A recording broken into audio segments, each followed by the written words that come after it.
Hi hello నమస్తే welcome back to my channel. బిగినర్స్కి అయితే క్యాన్వాస్తో నెక్ కుట్టడం కొంచెం కష్టంగా ఉంటుందండి. వాళ్ళ కోసమే ఈ వీడియో. ఈ విధంగా కుట్టుకుంటే మీకు నెక్ అనేది ఈజీగా అయిపోతుంది, అలాగే ఫినిషింగ్ కూడా నీట్గా ఉంటుంది. నెక్ కట్ చేసిన తర్వాత నెక్ ఎంతవరకు ఉందో అంతవరకు బక్రం పీస్ని ఈ విధంగా కట్ చేసుకొని లైనింగ్ పీస్ పైన మీరు ఐరన్ చేసుకోవాలి. ఇలా ఐరన్ చేసుకున్న బక్రం పీస్ని ఎక్స్ట్రా మధ్యలో కనబడుతుంది కదా, దాన్ని కట్ చేసుకోవాలి. ఇలా మొత్తం క్యాన్వాస్ని కట్ చేసుకున్న తర్వాత ఈ లైనింగ్ పీస్ని మన మెయిన్ క్లాత్ ఉంటుంది కదా, దానిపైన మీరు పిన్స్తో సెట్ చేసుకొని నెక్ ఎలా ఉందో అలా మీరైతే కుట్టు వేసుకోవాలి. మొత్తం నెక్ కుట్టిన తర్వాత ఎక్స్ట్రా క్లాత్ కట్ చేసుకొని లైనింగ్ని బ్యాక్ సైడ్ తిరిగేసుకొని టాప్ స్టిచ్ వేసుకోవాలి.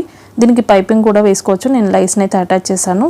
డ్రెస్సెస్ కూడా ఇలా నెక్ అయితే కుట్టుకోవచ్చు అండి. నెక్ అయితే నీట్ ఫినిషింగ్గా వస్తుంది. అలాగే ఈ టిప్ మీకు యూజ్ అయిందని అనుకుంటున్నాను. ఒకవేళ మీకు వీడియో నచ్చితే మాత్రం లైక్ చేయండి, షేర్ చేయండి. అలాగే నా ఛానల్ ఫస్ట్ టైం చూస్తున్నట్లయితే సబ్స్క్రైబ్ చేసుకోండి. Thanks for watching.